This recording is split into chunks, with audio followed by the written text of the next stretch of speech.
Bonjour, j'espère que vous allez toujours bien. Nous nous étions quittés avec la promesse d'une petite vidéo sur une respiration.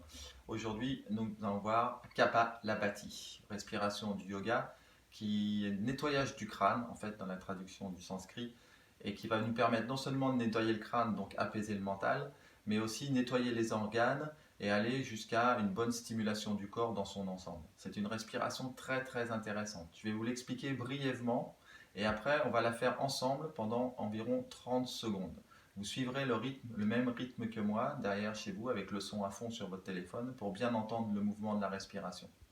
La respiration, elle consiste déjà à prendre son aise. Donc on s'assoit, alors là moi je suis en posture de yoga, mais on peut très bien s'asseoir sur une chaise, c'est exactement la même chose. Il faut être bien relâché, bien posé, bien décontracté et assis dans une posture qui nous permet de tenir le temps de la respiration. Là, elle va consister par une première inspiration, suivie d'une expiration profonde où on va vider vraiment tout l'air, rentrer le ventre à la fin de l'expire, peut-être une deuxième inspire, une deuxième expire.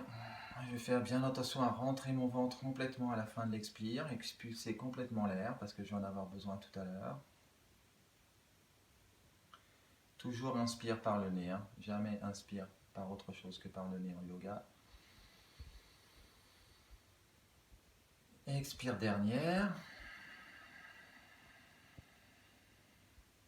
Et à partir de maintenant, je vais faire une petite inspire et une expire très violente avec le ventre qui va consister comme si je voulais me moucher par le nez simplement en contractant les abdominaux. Cette contraction des abdominaux va pousser le diaphragme vers le haut. Le diaphragme va pousser les poumons, ça va chasser l'air puisque je vais faire une contraction rapide et forte des abdominaux, ça va chasser l'air sur l'expire, l'air va sortir très fort par le nez et je ne vais rien faire derrière. C'est-à-dire que l'inspiration va se faire toute seule parce que j'aurai créé un vide, une dépression à l'intérieur de mes poumons par le fait de la vitesse de l'expire et donc l'air va rentrer tout seul.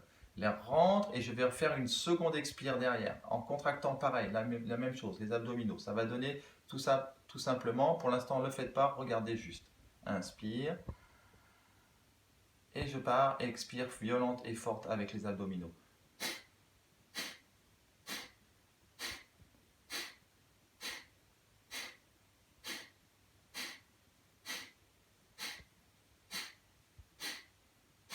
Voilà. Ensuite, inspire complète, on respire jusqu'en haut des clavicules. On reviendra sur une prochaine vidéo très certainement sur la respiration avec les 3 étages, abdominal, costal et claviculaire. Pour l'instant aujourd'hui, Kapalabhati, c'est la meilleure respiration pour nettoyer les organes des voies respiratoires, le nez, les poumons, les bronches.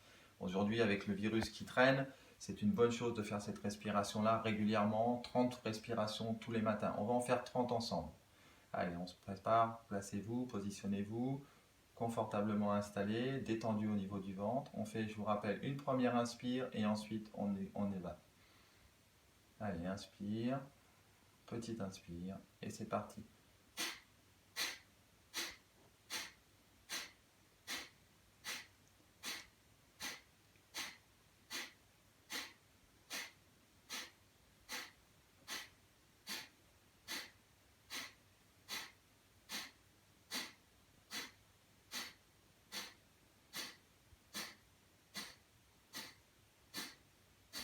Inspire, complètement jusqu'en haut, les 3 étages. Et expire, je vide le ventre. Encore une inspire. Et expire, vous relâchez. Il est très important quand on débute sur cette respiration-là de ne pas la faire avec une trop grande intensité, c'est-à-dire trop longtemps.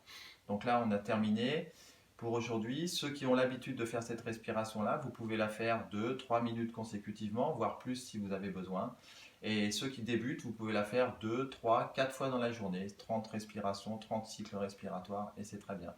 J'espère que cette petite vidéo vous aura plu. Je vous remercie et à une prochaine vidéo sur la respiration des 3 étages.